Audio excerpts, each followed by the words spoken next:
Is the Nintendo Switch 2 destroying the gaming industry? Now that Nintendo has officially dropped the Switch 2 trailer, we finally have a real look at the next big thing. The hype is massive, but so is the backlash. So let's break it down. Is the Switch 2 a game changer, or are we headed for trouble?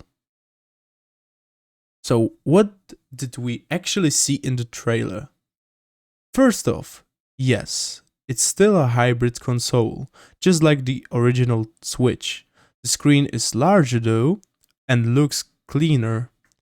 New magnetic Joy-Con controllers, which is amazing because everyone wanted that.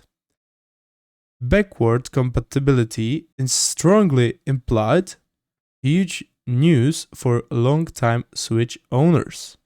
And while exact specs aren't in the trailer, it looks noticeably faster and more polished. The trailer racked up over 30 million views in just 3 days. People are watching, people are talking, but not everyone's happy.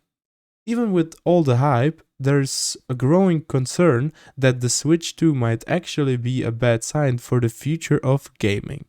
Here is me, and I will tell you why I think that. Compared to the PS5 and Xbox Series X, this thing might still fall behind. But that's what Nintendo do, but we will get to it later. This fall could scare off third-party developers again. Supporting both the old and the new Switch might split up the player base and make optimization a nightmare, which is also a really bad thing. And Nintendo hasn't confirmed game prices yet. But if they follow Sony and Xbox with $70 games, that's going to be tough to swallow. For example, the new Mario Kart World costs $80, which is ridiculous price. And let's not forget Nintendo's online model. Cloud saves, multiplayer, and the UI all need serious upgrades. Will they deliver this time? That's the question. Of course, it's not all doom and gloom. The Switch 2 could genuinely be exactly what gaming needs right now. Think about Nintendo's flagship titles in 4K. Breath of the Wild 2, Mario Kart, Metroid, maybe even a new Smash Bros, all running smoother, sharper, and bigger than ever. They will be possible with small change too, but they didn't set the price yet. But no one does hybrid gaming like Nintendo. If they refine it even further, they stay unbeatable.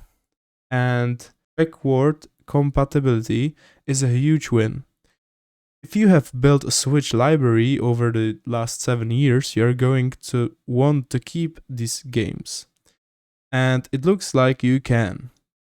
You will also be able to share a game with a friend for 14 days, and you can share one at a time, which is good, but not overpowered because it will be just way too good to switch multiple games, but it's still good because you will probably play the one game for 14 days and then you can share another game, so I think it will not be bad. The function really looks interesting and it's for free, so it's really nice. After this period of 14 days, the game will automatically go back to the owner.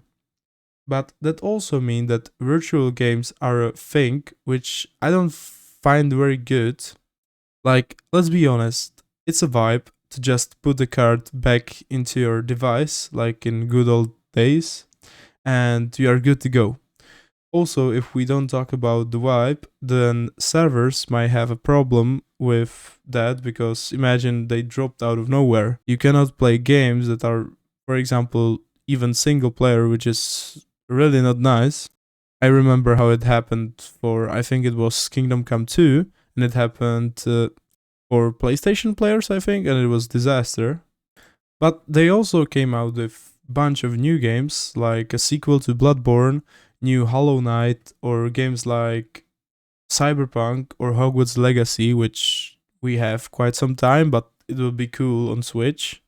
Next thing I want to talk about is the C button, or as you may say, a Temu style Discord, which is installed there from the beginning, and it should be working like a Discord, talking to friends with built-in microphone, which is also a really nice thing. Streaming games or even inviting people to play if the other don't have the game, but only in some of the games allow this. You can also plug in camera, which is cool because now it has 2 USB-C ports and stream with a face with your friends, which is swipe.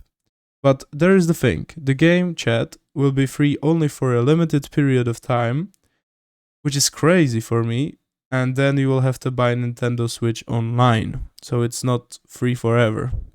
Good thing about this is that you can plug in your camera that you are, for example, using or you used, so you don't have to buy some camera strictly for Switch, so that's a nice thing. But let's get back to the thing that I was saying.